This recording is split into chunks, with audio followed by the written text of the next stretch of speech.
say was, let's get some units in the general area. Even though we don't have anyone directly behind him, let's just get some units in the general area, just in case this guy does crash or abandon the vehicle, then the officers will be close by and able to take him or her into custody.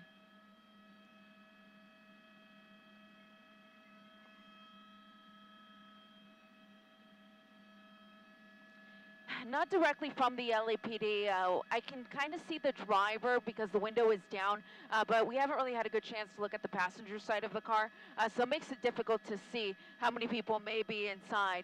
But again, this started off as a DUI violation, so the driver was driving in a way that led officers from the LAPD Southeast Division to believe that perhaps this person was under the influence of drugs or alcohol, and that's why they tried to pull him over, but of course failed to yield, and the pursuit's been on ever since. About 20-25 minutes into it now.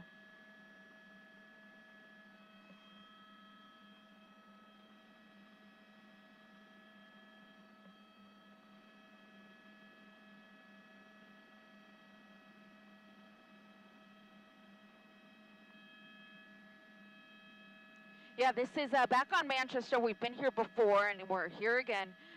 So the driver, as you said, just seems pretty desperate, continuing to turn whatever way he has to, run whatever red light he has to in order to try to get away. Now, the officers are asking right now on the scanner if they believe that this person may potentially be armed, so they're waiting for an answer on that. At this point, unclear, but they want to know what they're dealing with. They want to know if perhaps this person could be armed. As far as they know, this driver is just under the influence.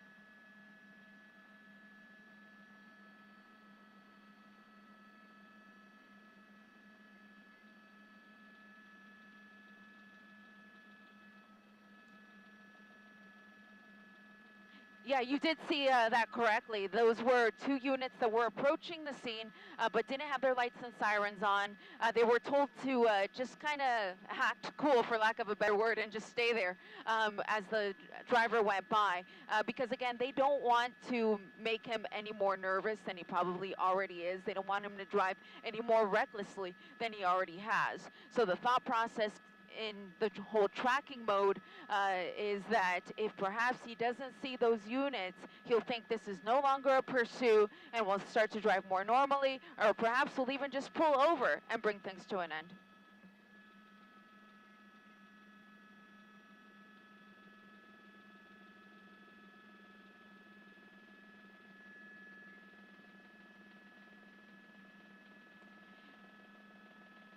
I was going to say north, but he just made a turn here onto 84th Street. So we're between St. Andrews and Western on 84th, residential area on both sides of the street, as you can see. And again, we're shooting this from a distance because he's right on final to LAX. So this is where the planes are flying right over to before they land at the airport. So that's why we can't get in there right above him, but just kind of shooting it from the 105 freeway. And so from this distance, we can kind of see him pop out every now and then, but continuing to make his way westbound on surface streets here in South LA.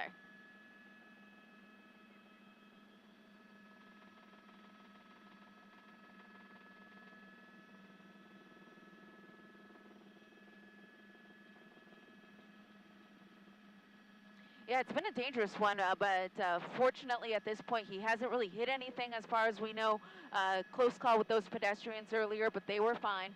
And right now, as far as I can tell, he's still behind the tree. There he is, just popping out right now as he approaches Manchester yet again. But now he's going southbound, so he's actually going to come a little bit closer to us if he does continue heading southbound. Again, because of LAX, we can't really get any closer, so he kind of needs to come to us in order for us to get right overhead. But he is entering Inglewood, still highly residential area, just off of Van Ness and 88th.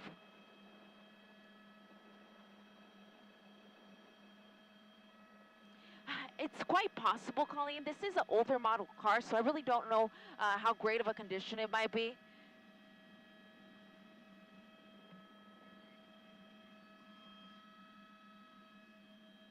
Yeah, quite possibly. I did notice he slowed down too, so that might have been around that same time as well. Again, at this point, this pursuit's been going on now about 25 minutes. We're probably encroaching upon 30. Unknown how long he had been driving prior to, how he's doing in terms of gas, of course. But again, at this point, it's tracking mode only, which is why we're not seeing any units directly behind it. But we do still have the airship overhead, and I continue to hear him calling out the streets so that the officers in the area who are in their patrol units waiting to swoop in will know where this vehicle comes to a stop and can hopefully make that arrest.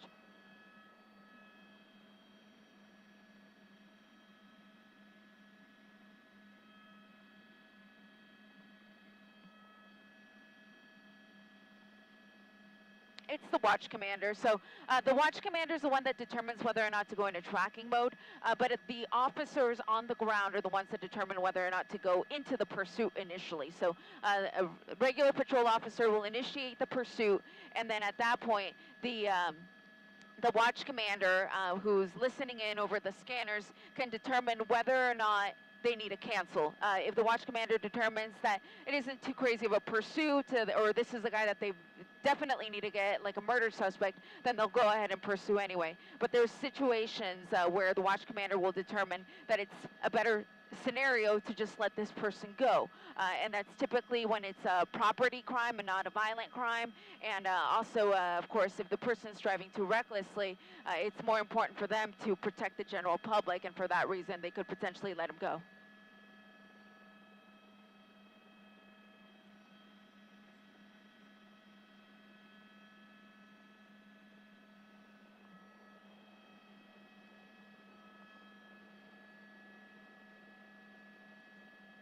Really nerve-wracking here. This is when most people are coming home from work. What is he doing?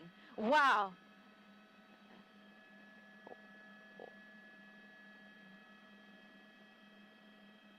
Wow, that made no sense to me. He had the road open right in front of him. Why do that? But I'm actually hearing right now on the scanner that because of that little move that he just did, it's too dangerous. So just what I was talking about right now, a second ago, the danger level in all of this, the watch commander has determined that it's safest to just let this guy go. So at this point, they're terminating the pursuit. It's going to go right under us here for just a second, but we'll pick him up as he goes under the aircraft here. But again, what we're hearing on the scanner is because of these maneuvers that we just witnessed that were simply too dangerous, the LAPD has decided to let this one go and cancel the pursuit.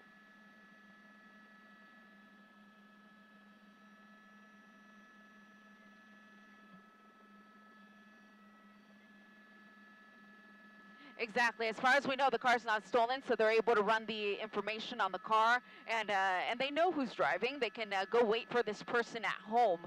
But in terms of having units or even the airship overhead, it sounds like LAPD has determined that it is just safer to let this guy try to head home or head to a friend's house or a parking structure, but do that on his own without them trailing him in any way, and hopefully they'll be able to get him at some other point.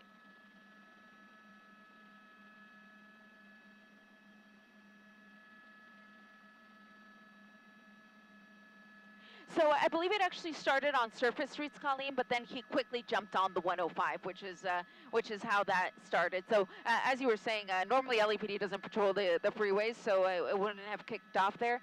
But that is the CHP's jurisdiction. But in this case, since those units were already trailing him from the road onto the freeway, they were able to stick with him. But he actually didn't stay on the 105 freeway for very long. He got off very quickly and then was on surface streets ever since for the duration of the pursuit.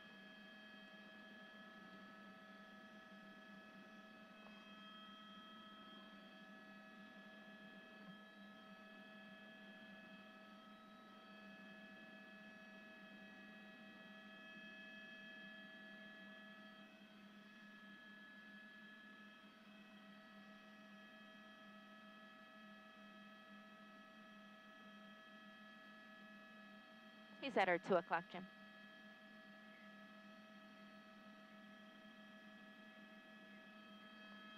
Yeah, so he's on Crenshaw Boulevard at El Segundo. There's the LAPD airship So he's kind of still keeping tabs on him, even though technically they're not officially in pursuit anymore. But he's just beyond this building, so we'll see him pop out here. He's stuck in traffic, so he's going to be forced to continue westbound here. So coming out here in just a sec, there he is.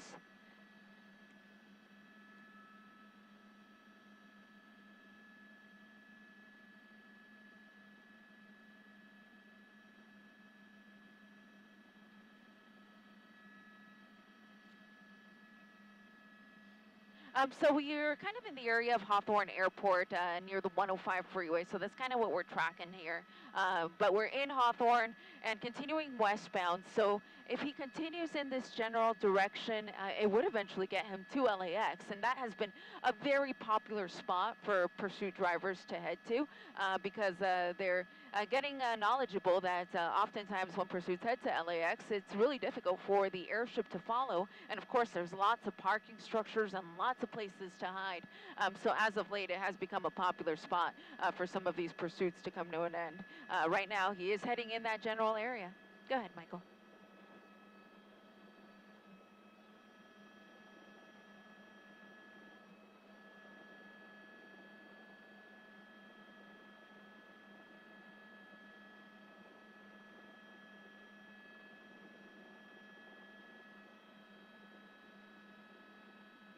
Yeah, he was going freeway speeds on surface streets and is now slowing down here, heading into an alley. So that's interesting to me because unless you know an area pretty well, how would you know where an alley is and if it's going to be a dead end, right? So there's a good chance he's pretty familiar with this area. We're essentially just off of Crenshaw Boulevard and 135th Street in the Inglewood area, just making our way here down an alley that borders a street on one side and then a commercial area on the other. So let's see what this leads him to. Looks like a parking lot that will lead him back out onto Crenshaw Boulevard if he cuts through the parking lot, but perhaps he's going to park. It looks like he might be parking. So Jim, if we could come around a bit. So he's just on the other side of this building. Can't quite see him, so we're gonna just kind of keep a little bit of a loose shot, see if maybe anyone gets out of the vehicle, or if they park, or if they're just kind of trying to figure out where to go from here. But again, Crenshaw at 139th.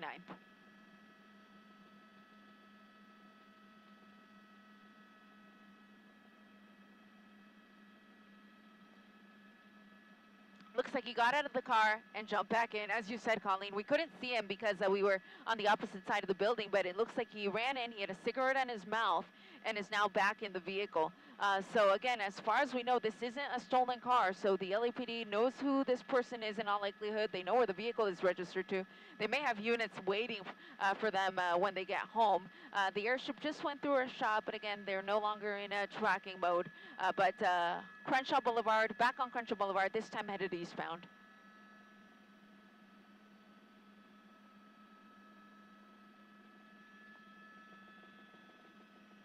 It will, because they don't know why he went in there. Again, one of the questions the officers had was, is this person armed? If he was armed, that would have been a perfect opportunity for him to drop off the weapon, and when he is taken into custody, he's not going to have that on him anymore. So at this point, what he was doing in that business for a very short amount of time, maybe 30 seconds at most, is still unknown.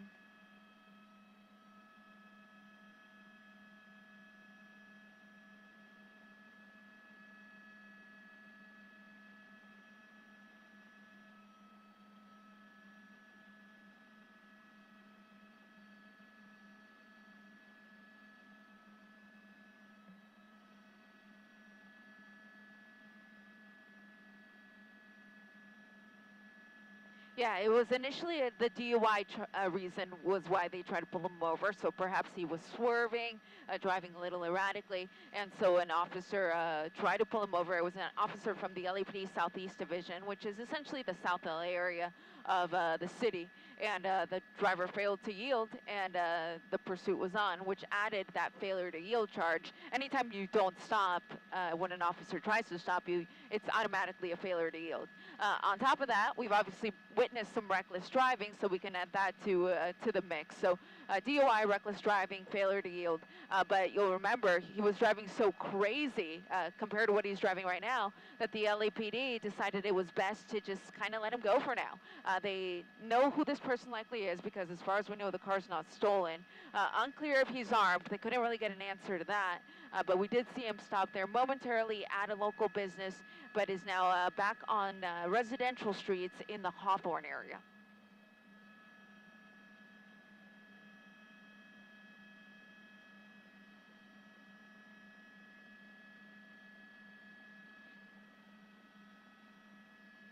Right, Andreas, Jim.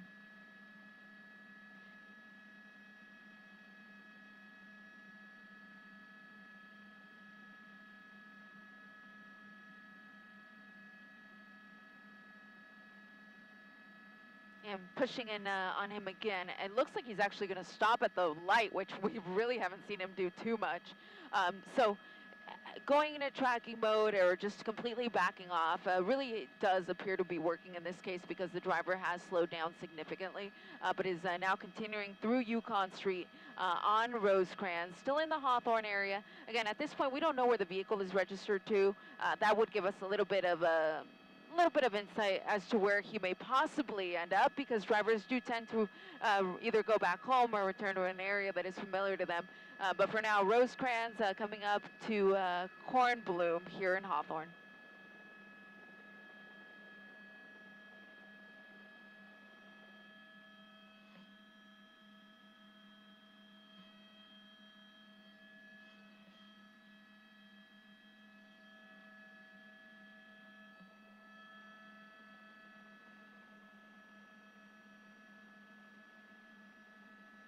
Yeah, correct. They're not officially in pursuit anymore, so there's not going to be any units directly behind him. The airship's in the general area, and even though he's not in official mode or an official pursuit mode, oftentimes they will just let the airship kind of hang out in the general area just in case it does become an officer safety issue or an issue for the citizens of the area. So they're kind of just in the area but not actively in pursuit, and the driver has slowed down significantly. Still Rosecrans at Prairie.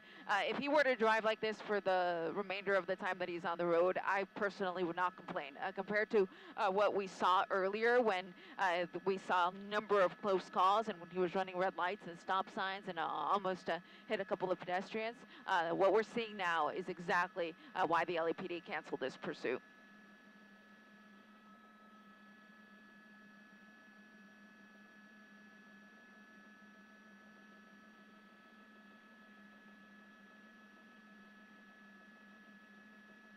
We do. We have some fog in the general area, but it's kind of hit and miss. It's not a blanket of fog, so every now and then you will get a cloud through the shot. But overall, it looks. I can see to the Pacific Ocean, so we've still got some visibility up ahead if he does continue toward LAX, which at this point is the direction that he's heading.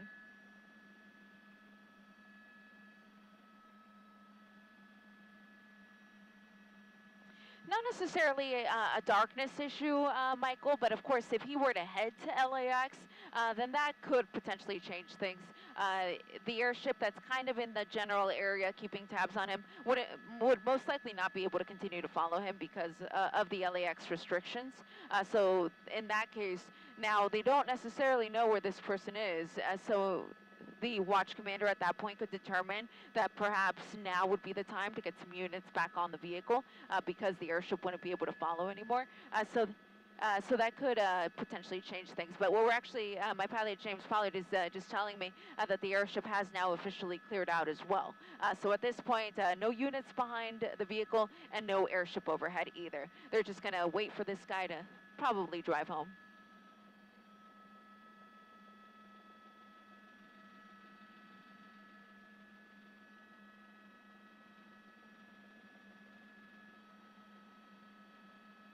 Yeah, same general area. He seems to be very familiar with the South LA Hawthorne area. Inglewood, we entered that city for a little bit as well. And the only freeway he was ever on was the 105, but he seemed to prefer surface streets, and he was driving quite recklessly on those surface streets, which is what led those officers to back off. But you wouldn't know it by the way he's been driving now the last 5 minutes. You wouldn't think that this had been the erratic driving that we had witnessed, because now he's following the rules of the road. He even stopped at a mini mart to pick something up or drop something off, and is just kind of continuing to work his way here through Inglewood.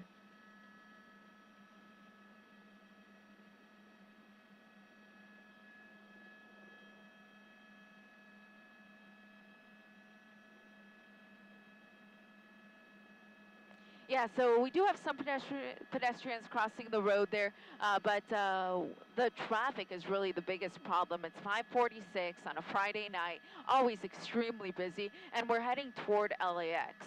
So that is going to mean even more traffic up ahead. And I can kind of just look out the window toward the airport, and I see a lot of taillights. So the traffic that he's experiencing now is very similar to what's up ahead, but we may not even get to LAX because he's set up to perhaps either turn into the street or flip a U-turn, but we're right on Rosecrans Avenue with a cross of Mansell in Inglewood, which again is right off the 105 freeway, and we're east of LAX.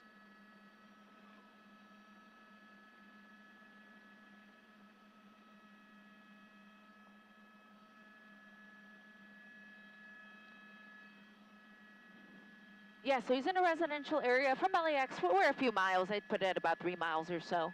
But he's back in a residential area just off of Inglewood. Unknown if perhaps this is going to lead us to his house. I've thought that a couple of times, considering the way he was zigzagging through certain parts of South LA. He seemed very familiar. But now we're just off of a street called Mansell Avenue. We're just south of, I think that was Rosecrans. And somebody there actually taking a video of him. That's really interesting that that person would know that this car was the one in the pursuit. So that is strange.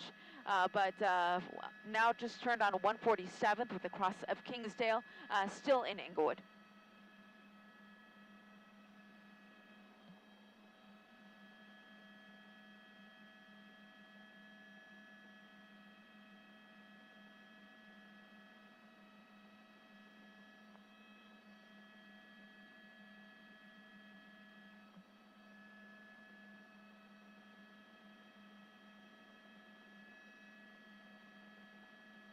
Yeah, and when you think about it, it makes a lot of sense, because if you drive to an area that is familiar, then you're not going to accidentally drive yourself into a dead end.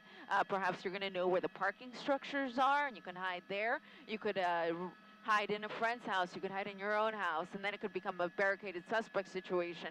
So you do have a little more options when you know the area better than potentially the officers who are chasing you, especially if they came from another jurisdiction.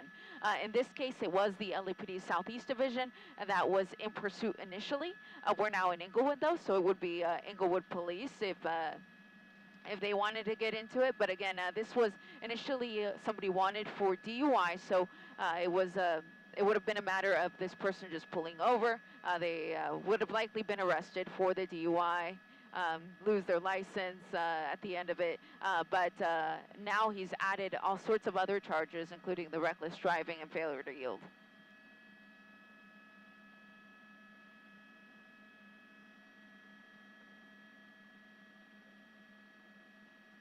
Exactly. So they run the plates, they get the registration information, and they can send officers to that residence and perhaps talk to anyone who's already there and say, hey, by any chance, who's driving the silver Mercedes today?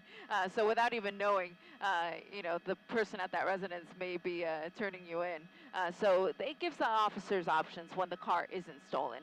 If it is, then they don't know who this person could possibly be, and they would have probably stayed on the vehicle a little bit longer than they did. But now, since the vehicle is not stolen, they have the registration information and likely know who this person is. That is why they backed off, and those officers are no longer directly behind the vehicle, and the airstrip is no longer overhead.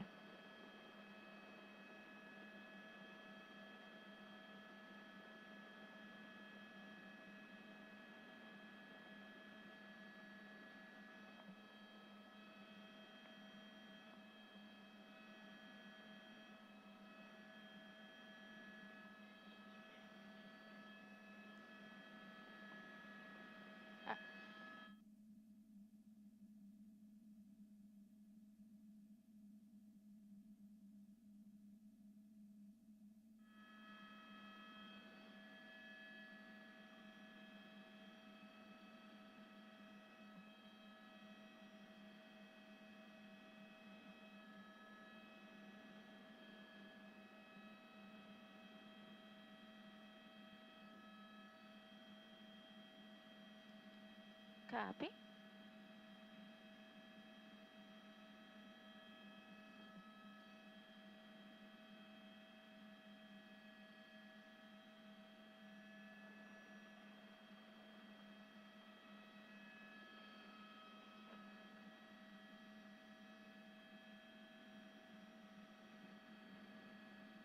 He's parked.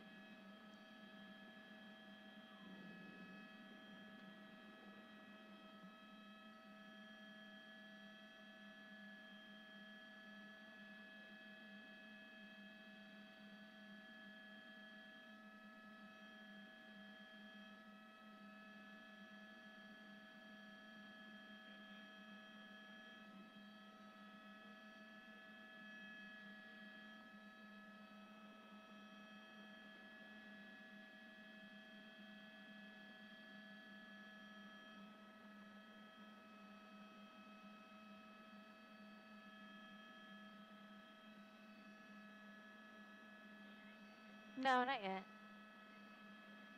No. No, it's a fire hydrant.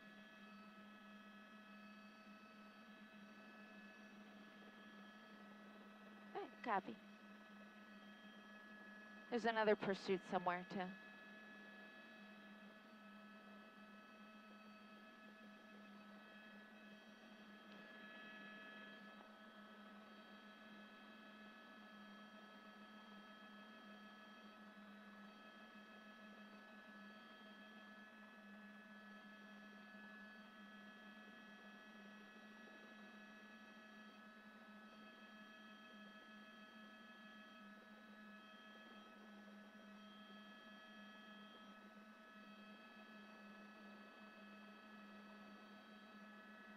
Oh, Newton is in pursuit. We'll go there next. They're just going to do a quick little talker, and then we'll go to up to Newton, which is like South LA, or more like downtown LA. They're in pursuit.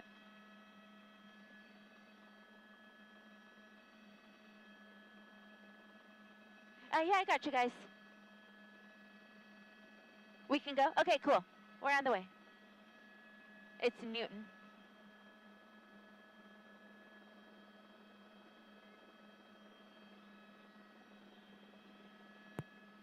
Yes, it's LAPD Newton.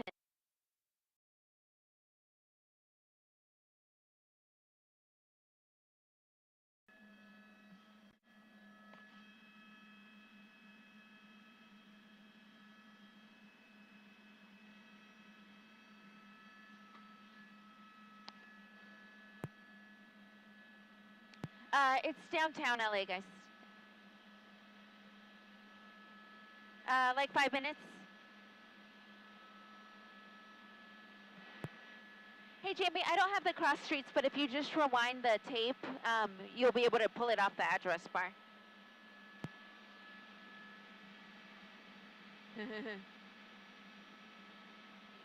20th and Washington.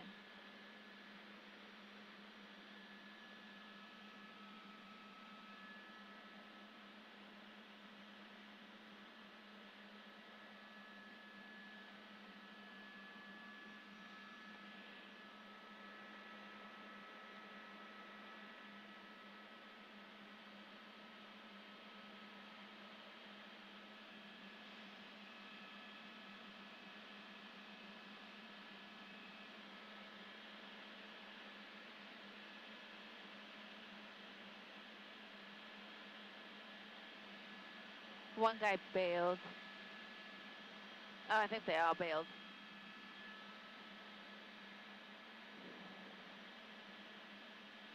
Yeah, they just bailed.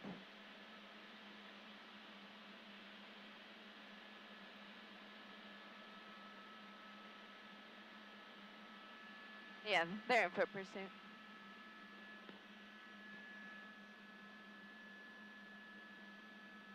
Yeah, they just bailed. But we can go if you guys want.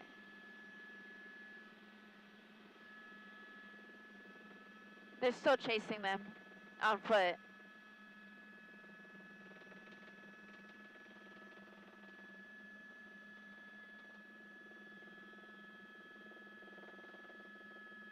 We're 4 minutes away, guys. We'll go.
They just got the driver.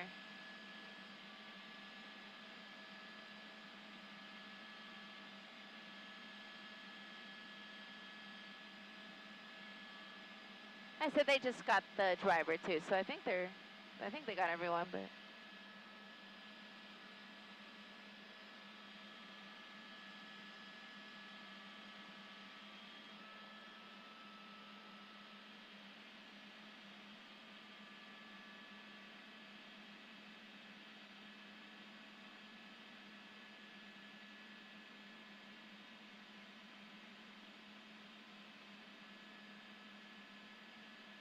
I think so. They haven't told us not to.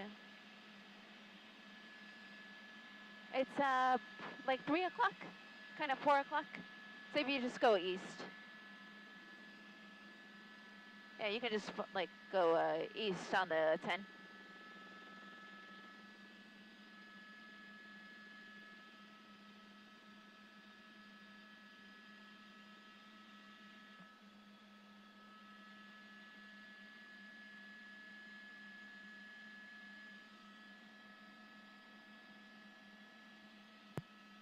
Assignment S from the chopper.